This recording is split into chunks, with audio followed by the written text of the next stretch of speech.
Okay, we're ready to go. I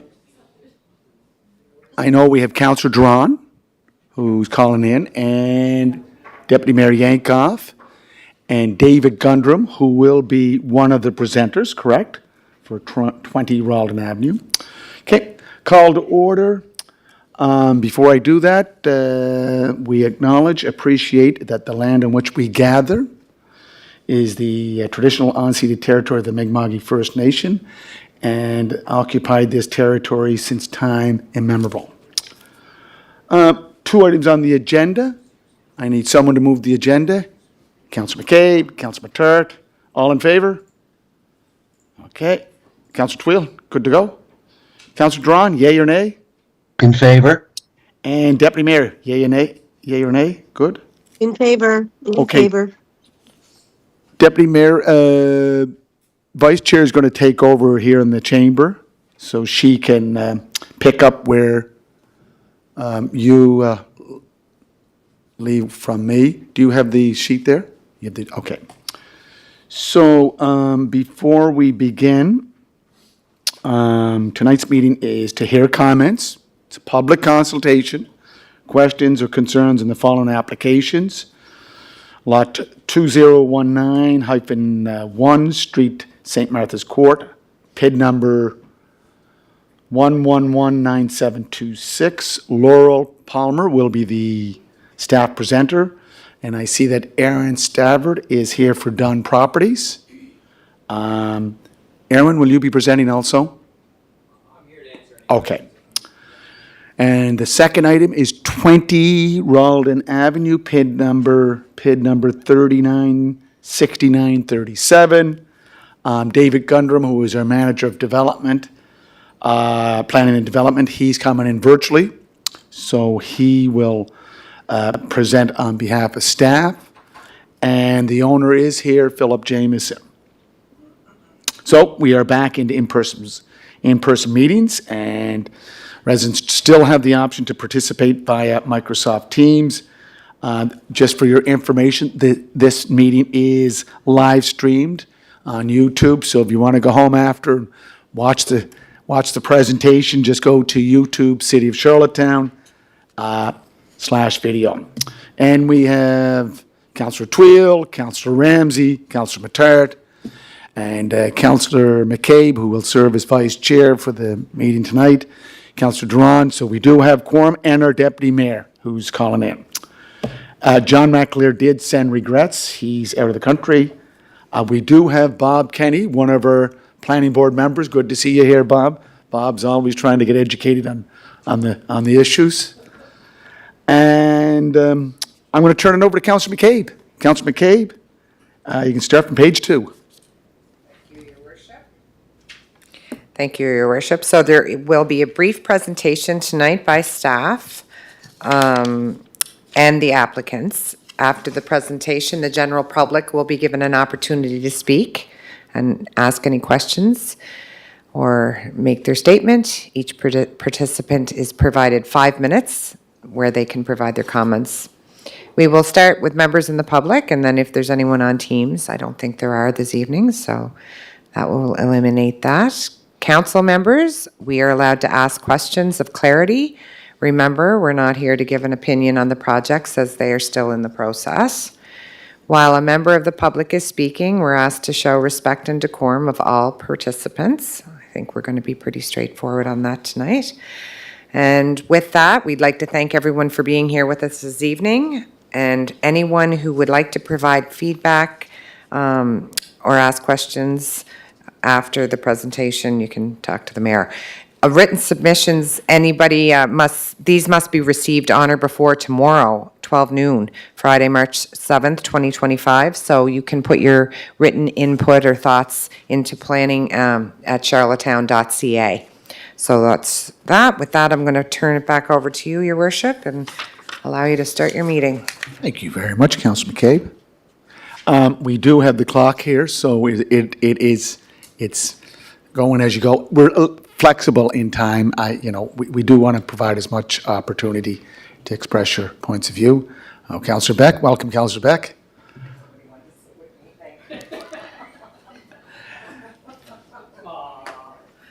So as I said, again, it's a public consultation. If we want to find out what's going on, please ask questions of clarification. If you need more information, the staff member that is the point person is Laurel Palmer. She's at the planning department office. If you want to get a hold of her. I won't give you her direct line. So, Laurel, do you want to start? Good evening, Your Worship, members of council, ladies and gentlemen of the public.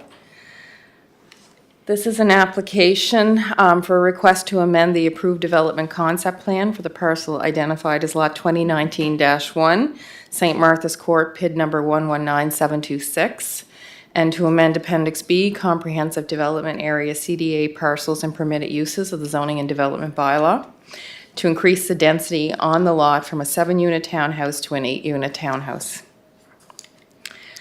So the subject property is approximately 0.99 of an acre and has frontage along Mount Edward Road and St. Martha's Court.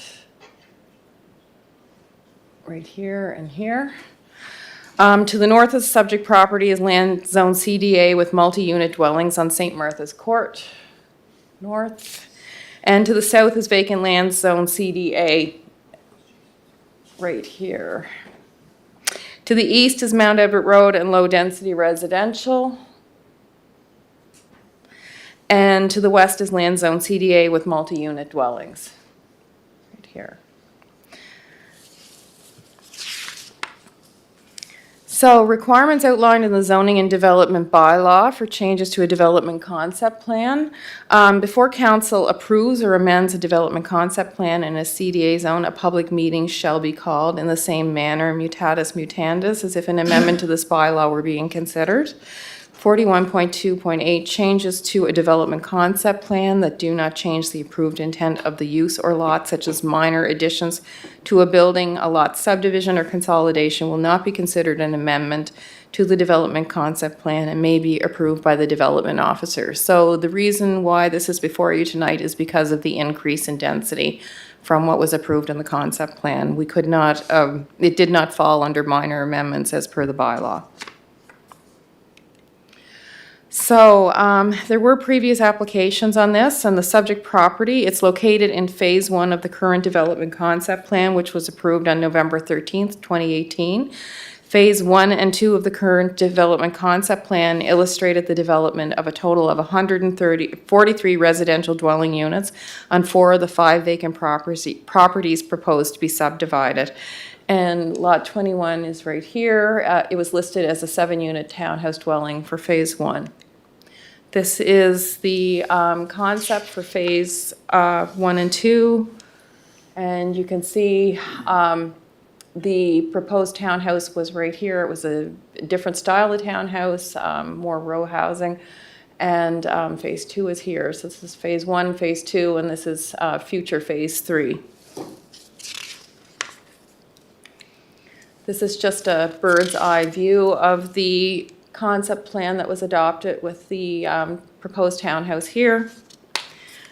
And this is the current development concept plan that's proposed on this application. And this is the, sorry, losing my pointer right here, which is proposed as a block townhouse. And this is the complete lot 2019-1.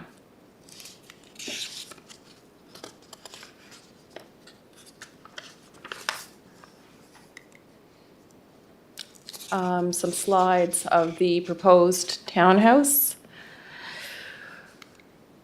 And under the bylaw, in accordance with section 3.10.4, on November 12, 2024, City Council approved the request to proceed to public consultation.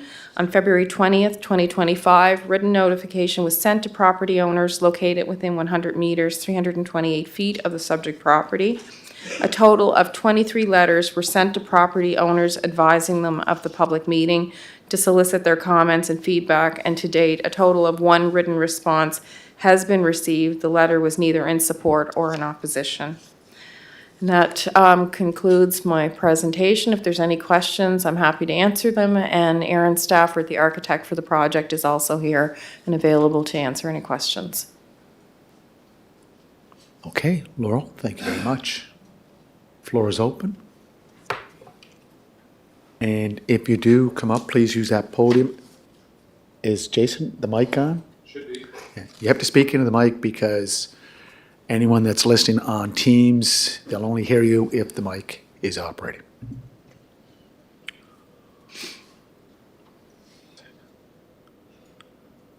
Any comments from council members? Okay. Aaron, could you just take this mic over here, please? There's one there, just pull it over.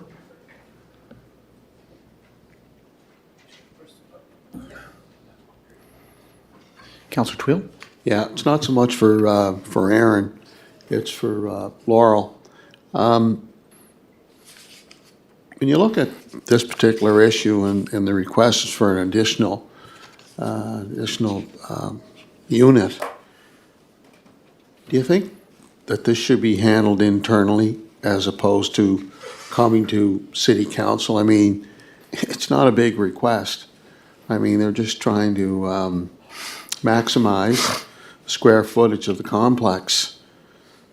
So I don't know whether adjustments can be made with the new official plan and zoning and development bylaw, but I mean, to have the developers here, you know, the architect, to go through all this, I would think, you know, being reasonable and realistic, that this could be handled internally.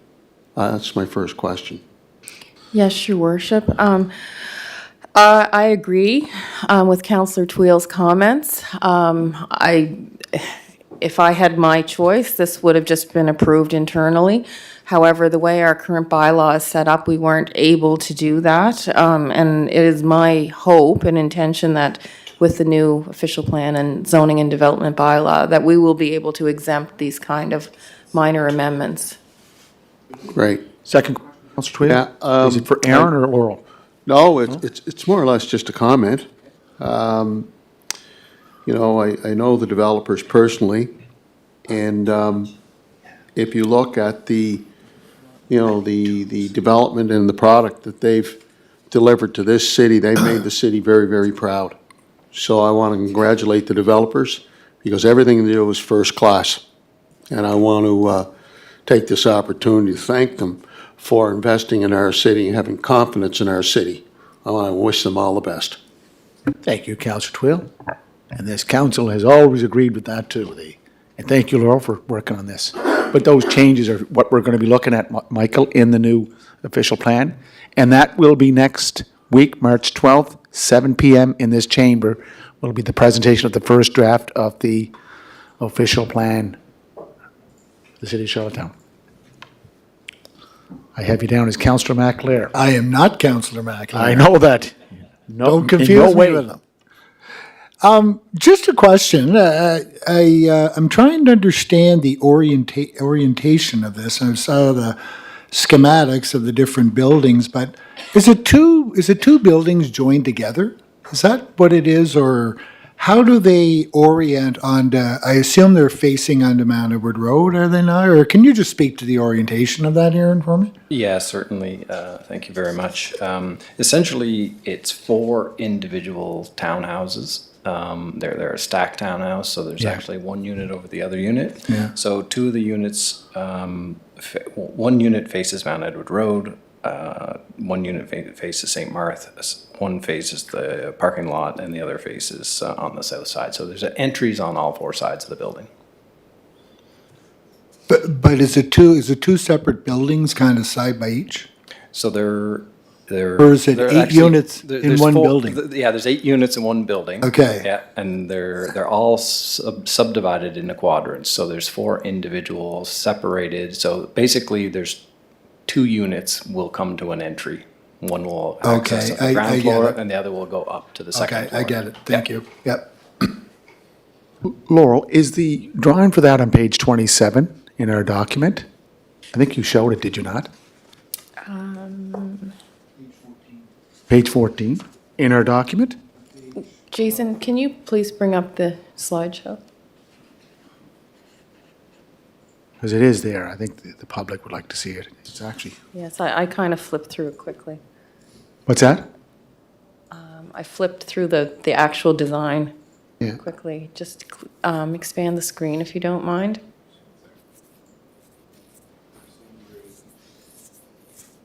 It's a little hourglass at the bottom. Wine glass, whatever it is. Just go down to the slide. Yeah, just, That's what I have right now, so. Well, that's not it. Okay, just keep going. Yeah, I think it's this, the next one down, number 10. yeah, keep going. Is that it? Right there. Is that it, Aaron? Yes. That's the elevations of the Yeah. building, yeah.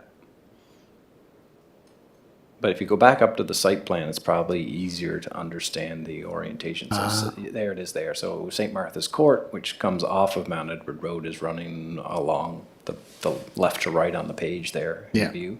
And the townhouse, the stacked townhouse is in the corner. So it addresses the corner of Mount Edwards and St. Martha's. Good, sir? Councilor Drawn, any questions? No, I'm good, thank you. Deputy? No, I'm good. Thank you, Your Worship. Okay. Well, that's it then, guys. Thank you, Aaron. Thank you very much. Thank you, Spencer and crew, for coming in. So, 20 Ralden Avenue. David, are you there?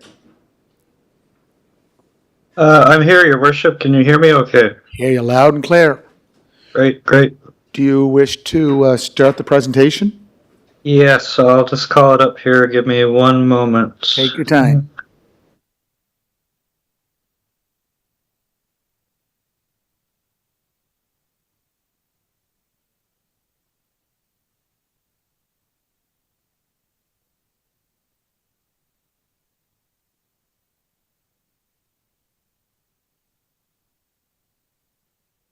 Can everyone see that okay? What we have is public meeting, 20 Ralden Avenue, site-specific exemption request. Great. I'm just Okay. gonna switch to the slideshow here. Thank you. Okay, here we go. So this application, and I'll dive into some of the history here for council and the David, public's. Yep. yeah, slides are not showing up here. Oh, okay. Okay, there you are. There you are, David. Okay. Got it. We're good. Okay. All right. All right. Here we go. I'll dive into some of the history on this application as it's one that's familiar to members of council. You've seen this before. I'll get into that momentarily, but first I'll provide a quick overview again of what this request is for. So this is a request for a site-specific exemption from zoning, being the R2 zone. That applies to the subject property at 20 Ralden Avenue, PID 396937, and that this exemption is requesting to allow for an automotive repair shop on the subject property within an existing single-story building, as shown on the air photo on the slide before you. The site-specific request is intended to facilitate the conversion of the existing light industrial building, being approximately 325 square meters in gross floor area, to contain an automotive repair facility. Property is located at the southeast corner of the intersection of Ralden Avenue and Darter Drive. It's located within the low-density residential R2 zone, adjacent to established residential uses, being primarily single detached dwellings. The subject property contains a single-story, double-bay shop building that has been the site of a plumbing and heating business for many years under a legal non-conforming use status under the zoning bylaw. Just an overview of the application and the implications of it. The proposed change of use would evolve the existing legal non-conforming use, being a plumbing and heating business, into one of similar scope that is focused on a different skilled trade, being automotive repair. The proposed change of use would not challenge the historic light industrial nature or character of the subject property, and proposes to introduce a new service on the property that would be of benefit and in proximity to local residents. I'll note that the official plan does support creation of new industrial land uses in response to economically based evolutionary changes in the community. So this is where there's a bit of history, and forgive me for being long-winded here, but I think it's important to lay this all out for council's information, and much of this members will probably recall from the past history of the application. So here goes. Previously, and in accordance with section 3.10.4 of the Zoning and Development Bylaw, on June 27th, 2024, City Council approved an original request to proceed to public consultation. June 28th, 2024, a written notification was sent to property owners within 100 meters of the subject property, and the city previously held a public meeting on July the 10th of 2024 to consider the application. At that time, there was 34 letters sent to residents to advise them of the previous public meeting that was held July 10th, 2024 to solicit comments and feedback. At that time, in response to that original circulation, the city received 2 written responses, both stating opposition to the application. On July the 18th of 2024, a recommendation was provided to Planning Board following from that first public meeting where planning staff recommended to Planning Board that they recommend to Council to approve the request for the site-specific exemption to allow for an automotive repair shop to be added as an additional permitted use under the existing R2 zoning, given the long-standing historical legal non-conforming light industrial pattern of use on the property. At their meeting on August 13th of 2024, Council denied the request for the site-specific exemption to allow for the automotive repair shop by a vote of 5-4, and it's important to note that not all councillors were in attendance and present for the vote. Subsequent to Council's vote to deny the application, the applicants appealed that decision to IRAC on August the 30th of 2024 and also made an application to the City of Charlottetown for reconsideration of Council's decision as per section 3.15 of the Zoning and Development Bylaw. Up until this point in time, IRAC has held the appeal to IRAC in abeyance pending the outcome of the reconsideration request to Council under the City's Zoning and Development Bylaw.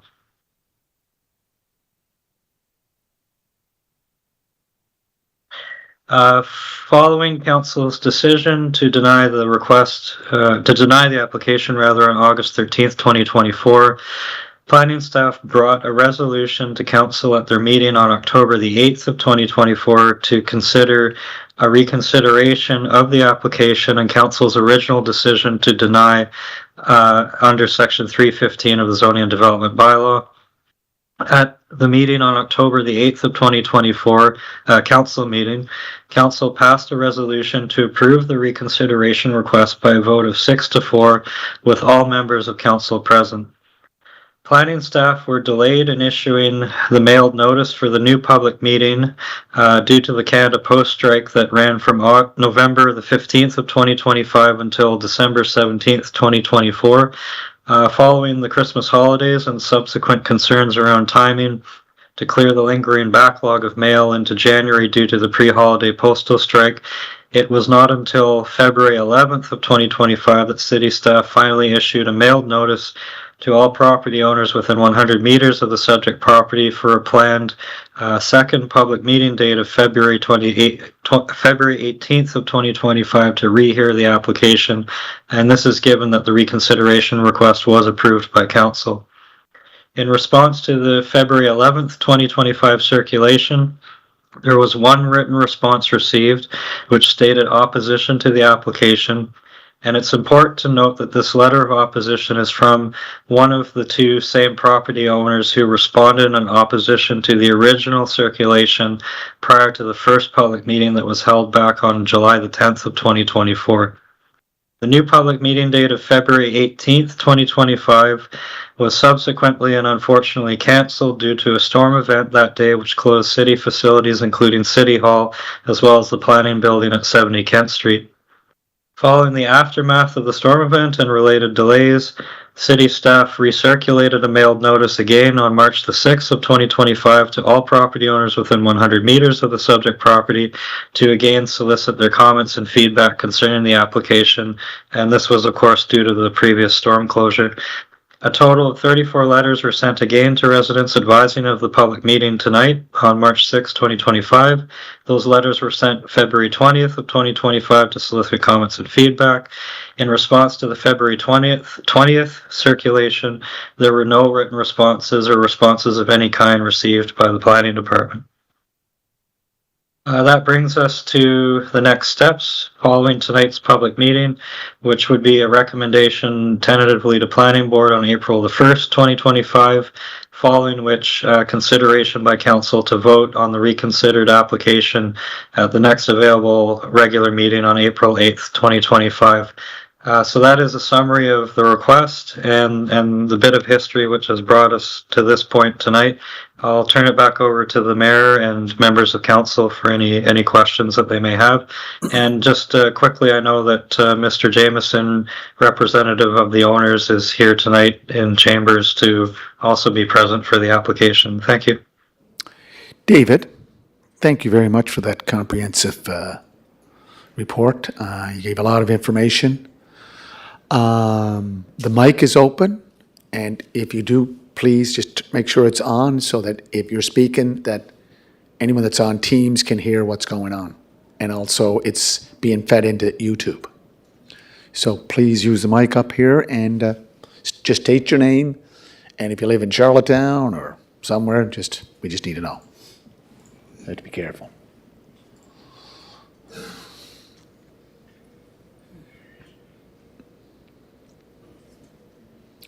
I think you should be able to pull the mic right out. Yeah, yeah, good.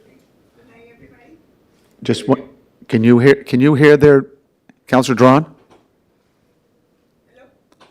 Yes, I can. Thank you. I know.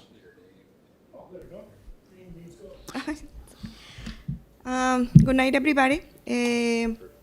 So, seeing Could you just give your name? sorry. Please, your name and just where you live, like Charlottetown, wherever.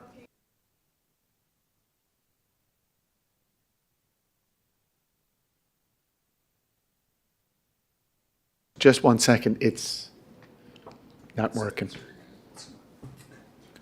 You know what? Can we just have you sit down there and we'll use that mic there. This every meeting. Every meeting. No, we're going to use this one. Yeah.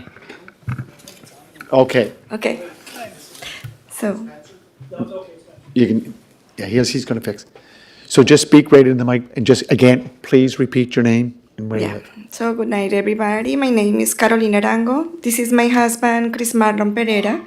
We live in 25 McCausland Drive. That is the house that is actually behind this particular place. We are expressing that our concerns mostly because we are very preoccupied about the noise that it could be, the contamination that this kind of workshop can give to the place. I understand that before this this particular issue, there was a gas shop that it was giving a lot of contamination to the soil, right? I understand that it's difficult to try to change that part, but for me, for our community, we see that going again to that kind of shops, mechanic or automotive repairs, or the same kind of commercial business is not going to be like better for our community. We are going to actually be worse. So these couple of years that we are living in their house, we are seeing a lot of residential development, most like a commercial development. So my wonder is why to stop that residential development in an actually community that is residential. Why to change to a commercial business if the most part of the houses or the buildings that are there are residential? We don't want a community that is going to go to a commercial business. We want a community that it was increasing for residential, to be feeling that we are living safe, that we're living in a tranquility place, that it was our goal. I guess that for everybody, that's your goal. When you're going to a new house, when you're going to a new community, you expect that. You don't expect the other way, right? So I understand that it's difficult to sell that property because it's a large property. It was used for a commercial business. But my wonder is why the government doesn't actually allow this kind of a business to be placed in some other part that doesn't concern anybody else or any other residential houses, right?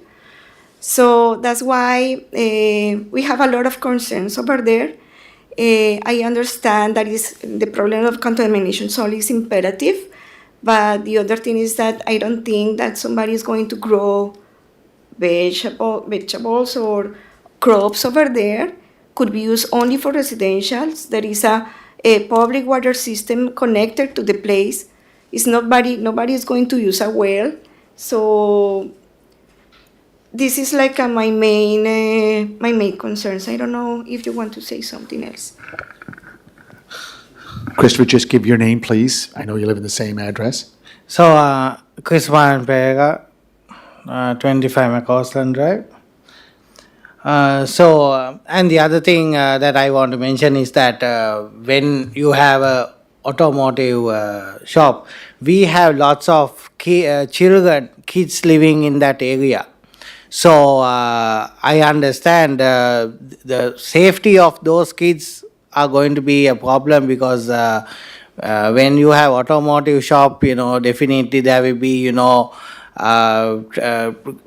cars which is broken, they are going to come and, unload things like that. And there will be lots of, that road is not that big, so there will be lots of traffic involved as well when it comes to, because there will be lots of, lots of traffic and also lots of because of that, the children who are living around is going to affect as well because of having an automotive shop around there. And the whole area, as my wife mentioned, is all residential, and this time we have a housing crisis and people are not having place to live in this Charlottetown area. Best thing that I would suggest is for the council is that we have duplexes built in that around, make some duplexes in that property, and that way at least some families can live there.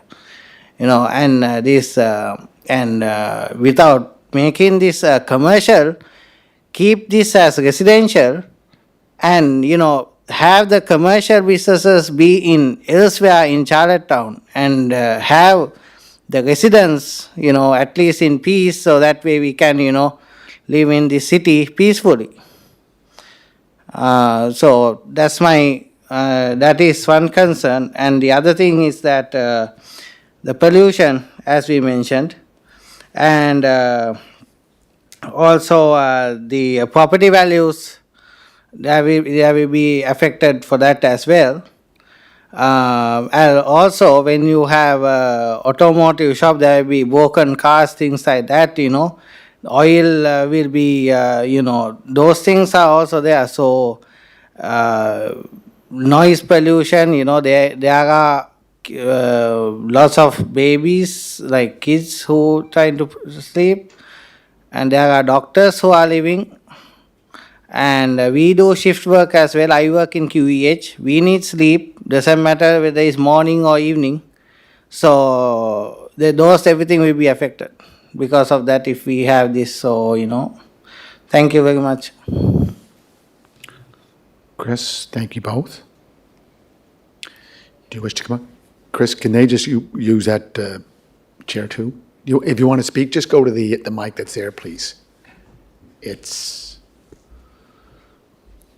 We'll get that other one fixed there.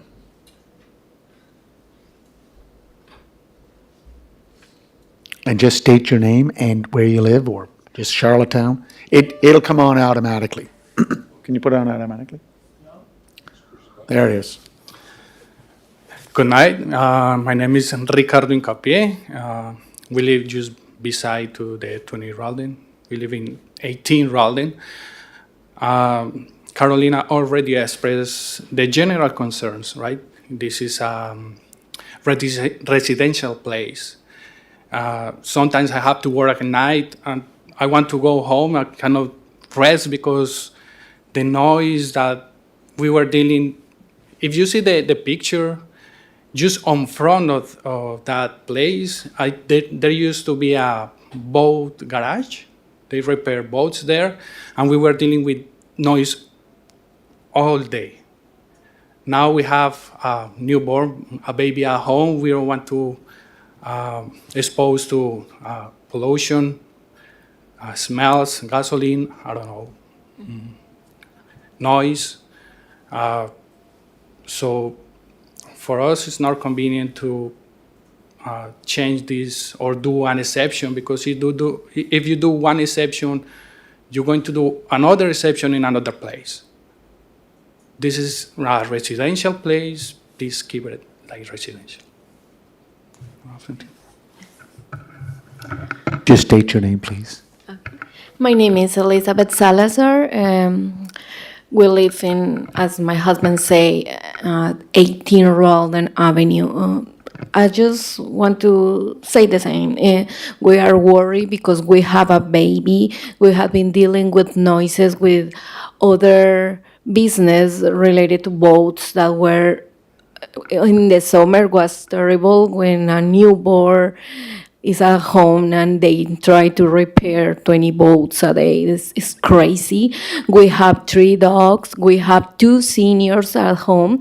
So it's not convenient, a crowded neighborhood. And we have very close to us the Stone Park school, and in the winter, for instance, we have a lot of children that go there for slides, and so we don't think it's convenient to the area at all. It's sad for people who is trying to do their business there, but we are thinking in our family, in our community, in the value of the property, and yes, and my concern as a mom is my boy just running outside the house, and a lot of cars and traffic outside, because even the noise, because our backyard is just in front of that place. So yeah, we totally disagree with that. Thank you.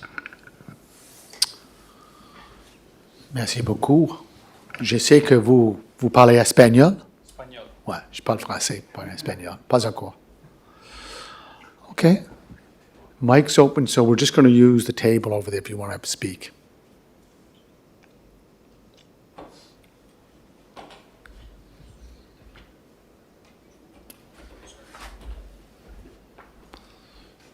Just state your name and where you live there, please. Hello, Chris Williston. I live in Marshfield. I will be the mechanic shop prior. Philip Jameson does own the building.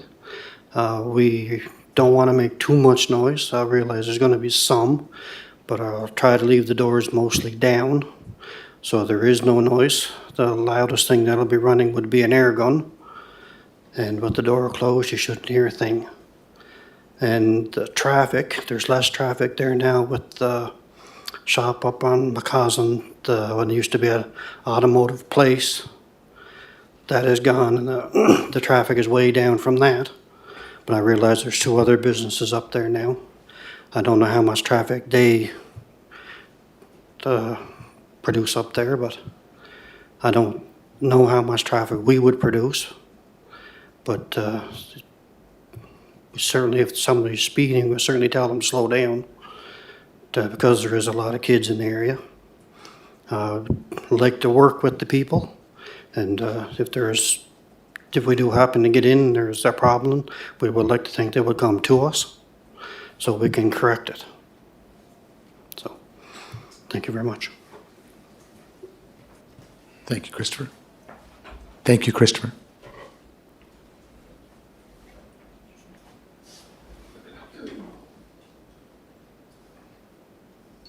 So I think we're going to open it up to councilors. And again, it's a public consultation, so we're just trying to get answers to clarify where David and team are going. Councilman Tard? Thank you, Your Worship. To the Vice Chair, just looking for clarification regarding the reconsideration. I think this got some history and why we've come back, so we've come full circle. But I think we are under the premise of a reconsideration and also an appeal by IRAC. Just wondering, under those conditions and thresholds, is there anything new that we didn't know before that we know now? So any new material facts that have come to light? There was discussion, I recall, about maybe they call it a developer's agreement. So some agreements around hours of operation, things of that nature. I'm just wondering, what is different from when we come back this time? Can someone please identify any of those points that might be different from the last time? Councilor McCabe, and I'm sure David Gundrum could provide some information. But do you want to go first, Councilor McCabe? Instead of his question being answered? My question is just more clarification, and I'm just going through again and trying. He's asking a question. So let's. Oh, yes. Oh, I'd like David to answer. I'm going to try and stay as objective as I can in this application. Yeah. David, did you hear the question? I did, Your Worship. Did And you provide a response? yes, to clarify for Councillor Matart, in all honesty, the application before you tonight is the same application that was brought forward last year during the summertime into the fall. Truly, there's been no material change to the request itself. I guess during the previous proceedings, prior to the reconsideration being approved, it was brought up whether a development agreement could be employed as another measure beyond just a building permit to apply additional controls to the use. And the general answer is yes, that could be a thing that we could add on should the application be approved. That could be another measure employed to potentially limit hours of operation, put additional conditions on the use. But in reality, council approved the reconsideration request after a bit of debate, and that's what's brought us to the proceedings tonight. So I'll leave it at that. I can provide further answer if that's insufficient. Councilor Matart, we'll come back to you. Councilor McCabe, and then there's Councilor Duran. Thank you. And David, it's probably for you as well. This property's been zoned, like it was zoned R2. We've operated under a legal non-conforming use for years. I'm looking at trying to understand the application. Are we looking to rezone this property, or are we looking to keep this property zoned as an R2 with continuing with the legal non-conforming use? The difference being that it is a change, so technically, I guess, is it a separate legal non-conforming use under a zoned R2 lot?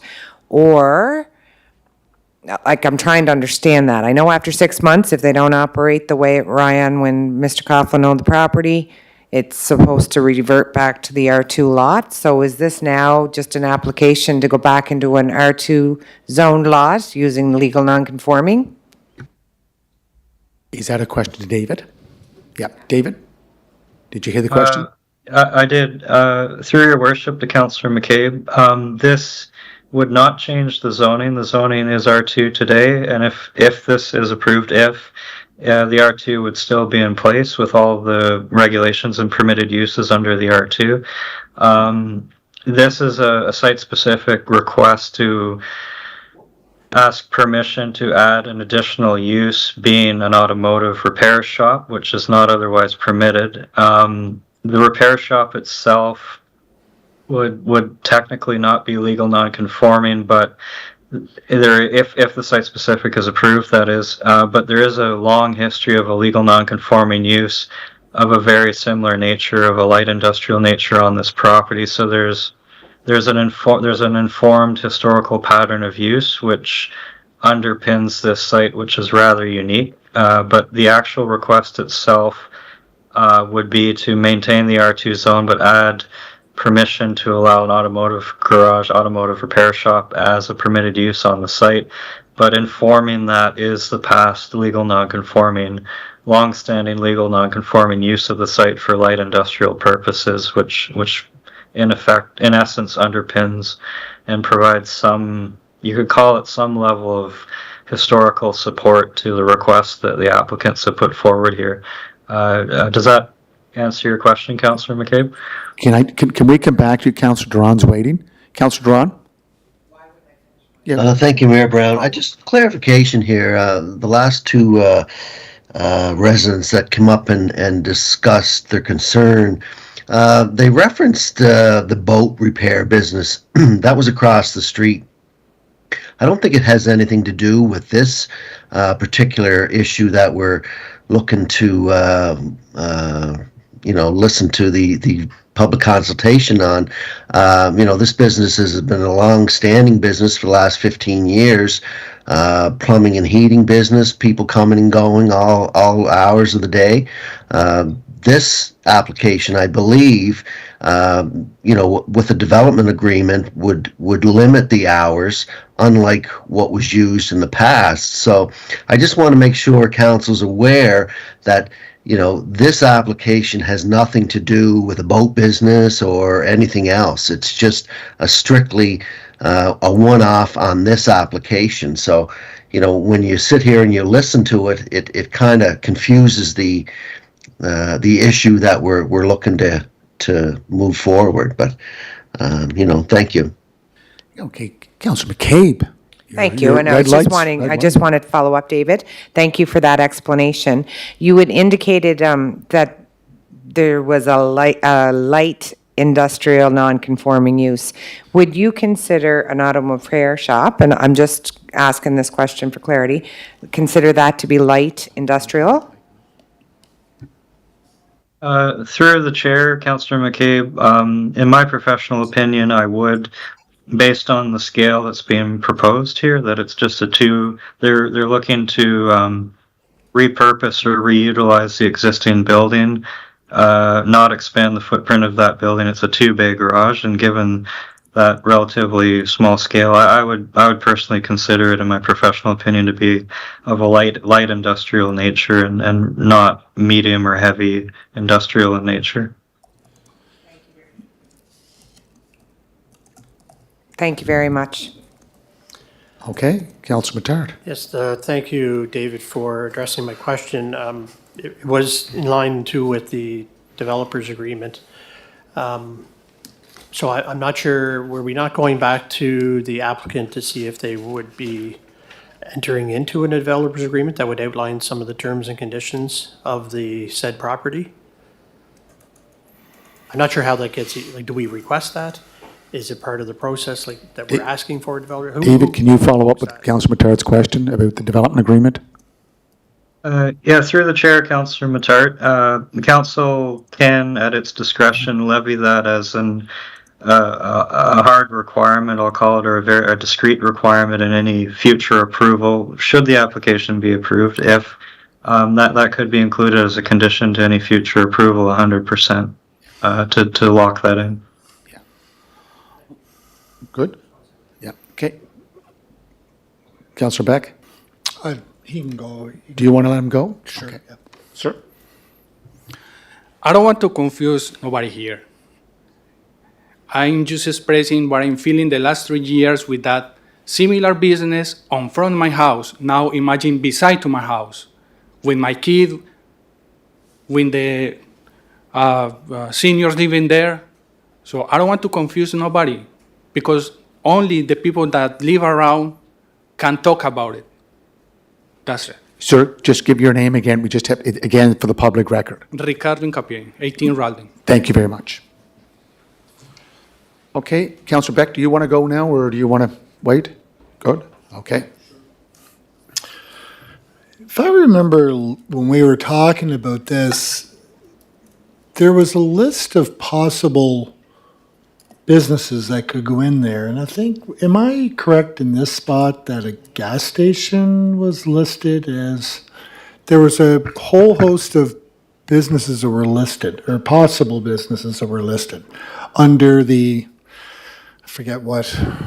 I think that was expressed as a concern, is that this could be anything. This would only be, kind of taking on to what Councillor McCabe says, the R2 would stay, but in this particular instance, the exemption would only be for a mechanic shop, and if anyone in the future decided to change that usage, they would have to come back and go through this whole formal application once again. Am I correct? No, just one sec. This is a question for Mr. Gundrum. Mr. Gundrum?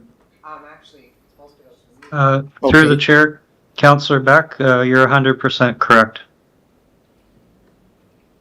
They would have to, if this is approved, it would be limited to permission to only allow for an automotive repair shop. Hypothetically, a future owner operator wanted to expand that to include gasoline sales, gasoline pumps. I'm just picking that as a random land use. They would have to come back through this process again, yes, or any other use not otherwise permitted by the R2 zone. They would have to go back through this same process that we're working through tonight. Okay, thank you. Deputy Mayor has her hand up, so Deputy Mayor, can you go?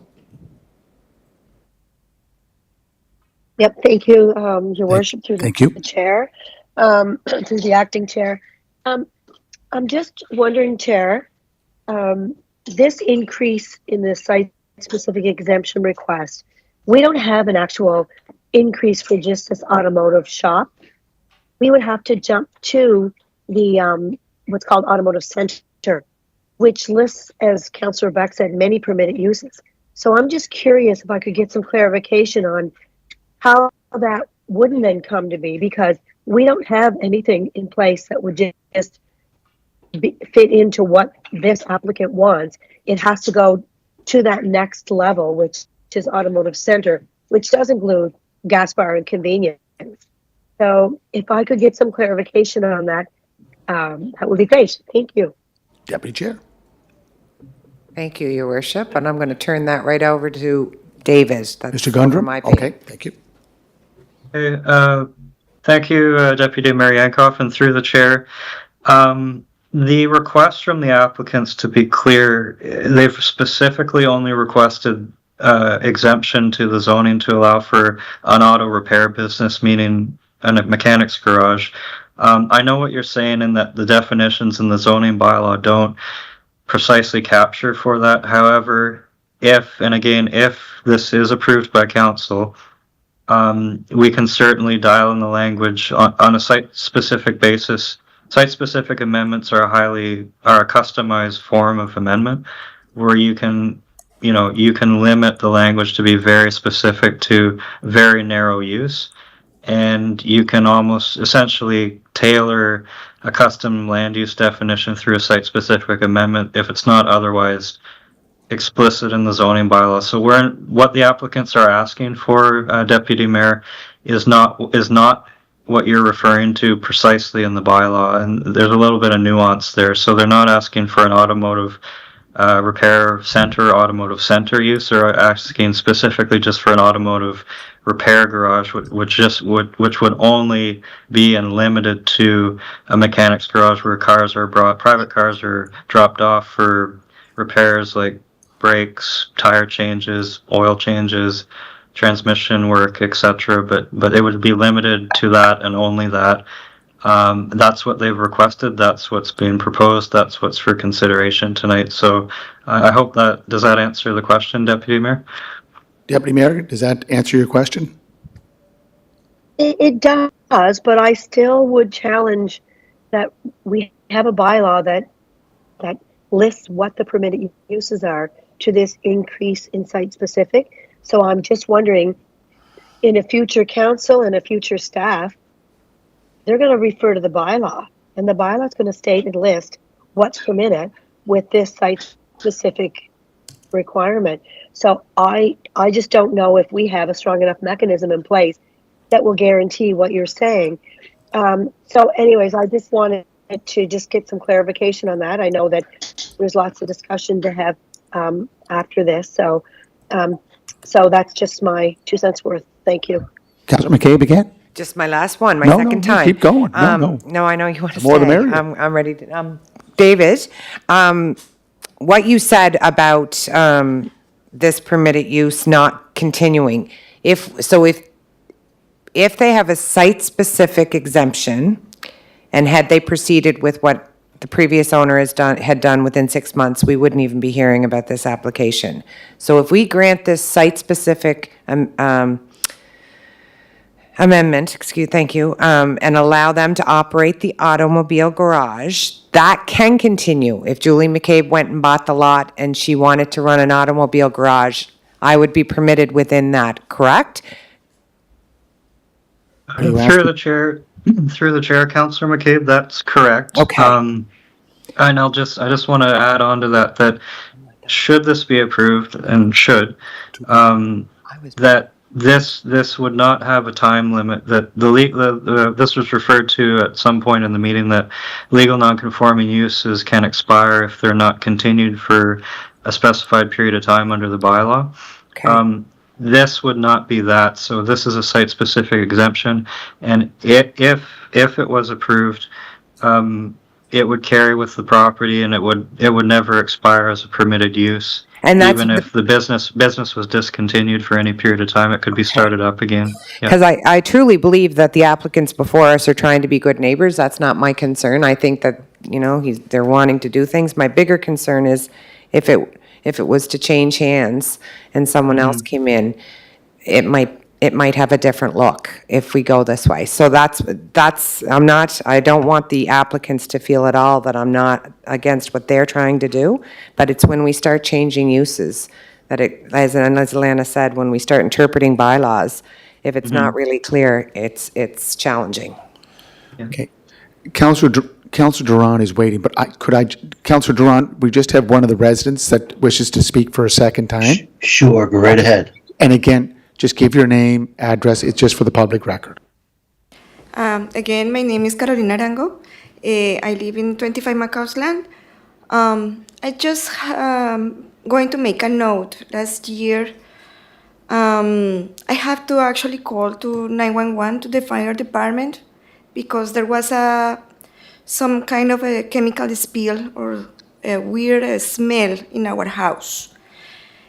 I understand that they are saying that this mechanical automobile shop is going to be restricted to certain things. But anyways, the oil change is going to be there. A lot of chemicals are going to be there. I'm wondering what happens if there is a chemical spill, if there is a chemical hazard in that place that can harm the community. Why us as residents had to deal with that? I had to do it last year, and it was scary. So until that fire truck didn't came to our place, we were not safe. We were not feeling safe. The fire men, they have to look around the whole block just to look in why the smell, and they found something that it was not proper in that place. So you never know what is going to be happen when you're using chemicals. So you have to wonder if you're living next to a place like that, if you're going to be safe or not. And I'm telling this not only for me, for myself, for my family, I'm asking this for the neighbors that I have around. Thank you. Thank you, Carlio. Councillor Duran? Thank you. I'm just looking for clarification on, we're getting into site-specific issues. Were the application or the applicants willing to go with a development agreement? That would kind of limit a lot of the, the people worrying about things. I mean, this business, the previous business has operated for 15 years there, so I don't know, the concern, the lady that said about a smell, I don't know, is that related to this business, specific business? Because, I don't know what she's saying. I know it would concern people, but I don't know if it came from this business. So my original concern was for the development agreement. If that was in place and they would limit hours, limit what could be done there, that would take a lot of concern away. So I'm just asking Mr. Gundrum if a development agreement would be looked at or agreed to. Thank you. Mr. Gundrum, do you want to answer that? And then we do have the resident from 18 or 25 McCausland, 25. 25 McCausland Avenue. Through your worship to Councillor Duran, the development agreement is certainly an option that we can exercise and leverage here if we get to that point. And I do know that the applicants, the owners, are open to that. They previously were expressed that they were open to that when we met last year in the earlier steps of the process. I know that they're in the room there tonight, and I would offer maybe they can comment on that if they want to, but I do know that they were previously open to that as a possibility to help provide an additional control and level of comfort around the use should it be approved. Yeah. Thank you. Okay. Councillor Tweel, do you want to just let her finish her do you want to do that? Just give your name again, please, and address. Thank you. My name is Carolina Arango, 25 McCausland Drive. So yes, about the incident with the fire truck and this smell, yes, it was coming from the previous business. I understand that it's not the same business. My concern is because both of the business, they are using chemicals. Even though you were saying that there is going to be measures to control concerns, this is not a small concern. When you work with chemicals, whatever the nature, you have to be concerned, of course, because there is a lot of things to consider. And probably this business cannot be dealing or cannot be put around residential houses because we don't know what to do in those cases. And mostly, I guess, I'm just going to say it, but most of the people, they don't know how to work with those chemicals. So I know that I'm going to be a little more than the limit, what I'm saying here, but I'm very concerned about that because I suffered that. I just want to make clear. Thank you. Just give your name, Christopher. Chris Manan Pegega, 25 McCausland Drive. So in the previous, the councillor was mentioning that the previous business was running for 15 years. So I would like to say that since 15 years ago, this same council gave the approval for that business, and as a result of that, we were having wells in our house, and all those got contaminated. And when we did the water test around the houses, and also the Kagan property is also contaminated. And that was also a result of giving the approval 15 years ago to this individual. So now this is another business that you are trying to give approval for, and there will be more complications, and that is not going to face by the current council, but further on, after another 10 years or 15 years, and those repercussions will be, and then all of those will be, will have to suffer, the community who is living there. So when you are taking the decisions, just because there had been 15 years of business running there, you had to also see what are the communities facing because of those reasons, and then take decisions, because there will be more implications by having another business like this running. Thank you. Christopher, I think we spoke about this last night. Those wells that you're talking about were their own wells. They're now on city water and wastewater, your whole area, correct? That's correct. Okay, Councillor Tweel, did you want to go? And I know the deputy wants to speak again, too. Councillor Tweel? Yeah.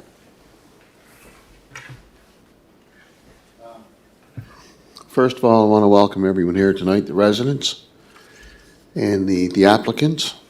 So I understand it is a site-specific, is what this application's all about. Site-specific for an automotive repair shop. Some issues were raised here tonight. Also, mechanism, a developer's agreement. David, would the developer's agreement address some of the important concerns that the residents have raised? Now, the most recent issue that was brought up here was chemicals. Chris, if you don't mind, could you please tell me the type of... Councillor Tweel, we don't want to get into that, please. Oh, I want to ask the question. I know. The lady raised a question I know, about but chemicals. I I want to ask about... I know, but I think that we're just getting too deep into the No, weeds. no, actually, we're Yeah. not. We're Well, okay, here... so if she can't answer... No, I'm not You want asking her. I want to ask the Chris. specific questions? Yeah, What that's why we're chemicals? here. Well, So I want to ask yeah, Chris. no, Councillor Tweel, we're just ask your question. Yeah, that's what I need to ask him. Yeah. Well, Okay. If he doesn't know them, then what? Well, I don't know. We have to try. That's Christopher, why can we're you here. answer what chemicals? Okay, Chris, Yeah. if you don't mind, Yeah. please. So, Could you- No, no, Councillor no, Tweel. no. This other gentleman. Are you asking, which Christian are you asking? Asking. Well, he's going to make a presentation. He just Christopher, did. Chris Wilkinson, Chris, just wait there. He's going to be making a presentation shortly. He Just did make a presentation. Yeah, but he's going to follow up because he's Yeah, I know, but already I wanna asked. ask him. I wanna ask him a Let's finish off question. what you want. Okay, Is Chris. that the only question? I don't know. I got it. No, but Councillor Tweel, You know what, Mr. Mayor, look, if you don't, we're here to I examine. know, but we're trying to be very flexible. Well, I'm trying to be flexible. Chris, can you answer his question, and then we have to move on? Like, Move on to what? because there are other people, like the deputy wishes to speak. Christopher, This is my first time, Mr. Mayor. go ahead. Jeez. Go ahead. So Chris, you heard the concern from the resident. Can you please tell me and the council what type of materials that you're using, if you don't mind? Chris Williston, Marshfield. Brake clean for cleaning rotors. That would be and that's in an aerosol. And that's, other than motor oil for oil changes, that'd be the only chemicals we'd be carrying. Okay, so say it again, please. Brake clean and motor oil. Yeah. Any other chemicals? No. Okay. Other than the clean stuff you would have at your own house, cleaning stuff, Okay. I'm sorry? cleaning supplies. Yeah. Okay, so in terms of a developer's agreement, I don't know if the residents had a chance to examine what a developer's agreement means in terms of, like, some of the issues that were brought up here. For example, noise pollution. Well, we looked at traffic and safety, air pollution, the aesthetics, the environmental impact. My question is for David on some of the concerns. These are important concerns. Would these issues be effectively addressed in a developer's agreement? Are you asking? I'm Chair, asking David. Just one sec. Chair, do you want to defer that? Vice Chair? Julie? Councilor McKay? Yeah. Okay. Mr. Gundrum? Yeah, through your worship to Councillor Tweel, development agreement could do a lot of things. Within applicable law, it could levy a whole host of requirements. Safe storage of chemicals, could be spoken to in that. However, in all honesty, this is something that I would want to consult with our lawyers on to determine what the limitations of the DA development agreement could be in that respect, because there's always other applicable law that comes to bear, and we could parrot that in a development agreement just to reemphasize it and codify it, like basically double down on it. But without knowing specifics around some of the legislation that would come to bear here provincially for environmental controls, off the top of my head, there's a lot of things you can codify in a development agreement. There's some pretty sweeping range of powers that you can employ through a development agreement, but we would want to cross-check with our lawyers just to make sure that we're not creating a redundancy or doing something that's extra legal beyond the bounds of the law, that we're exceeding our legal authority through a development agreement. But I guess to try and answer the question as best I can, yes, there's a host of controls you can employ through that instrument that I would think could do some good to alleviate some of the concerns expressed tonight, but it's not going to be a silver bullet necessarily. Okay. Thank you. Christopher, did you want to just follow up on what you were about to bring? I know I stopped you there from coming up. Did you want to add some information? For the storage, I do have steel lockers for any aerosols. That's what I keep them in now. Okay. I have Deputy Mayor Yankoff and Councillor Beck. Deputy Mayor? Yeah, thank you, Your Worship. I guess it's really probably a moot point now. I was just going to point out the format of the meeting, and just to remind everyone that residents are only supposed to speak the one time. I certainly am, love healthy debate and conversation, but as you explained to me, that's, you're the chair, so I just respect what you're doing. I just worry it's a dangerous precedent is also. Anyways, thank you for letting me speak. Okay. Again, I spoke to a couple of councillors. I think we've had sometimes I look to council for, are we going down the right road here? I think this is an opportunity to allow the residents, especially the immediate residents, to get their point across. So I think we'd all agree with sometimes we have to be a little flexible with the rules. Councillor Beck? Yeah, I'm fine with the exchange. I think it was good to have. I think there were some things that were raised that came back and prompted further questions, so I'm okay with that. Just my personal opinion. Question? Question? Yeah, I'll get to that. So, David, I'm wondering, while you're doing, I know you're going to be talking with the lawyers about, what could potentially be in a user's agreement or a development agreement or whatever it might be. I just speaking in response to Carolina's concern, I wonder what is there liability when we enter into a development agreement that we are outlining? Is there some liability on the city's part should something happen? And I don't know what that is, if you could find that question out while you're doing it. And the other question is for Chris. I think Councillor Duran had asked it. Are you okay with entering into a development agreement? Just pressure. You are? Yes, Okay. I am. All right. Thank you. Okay.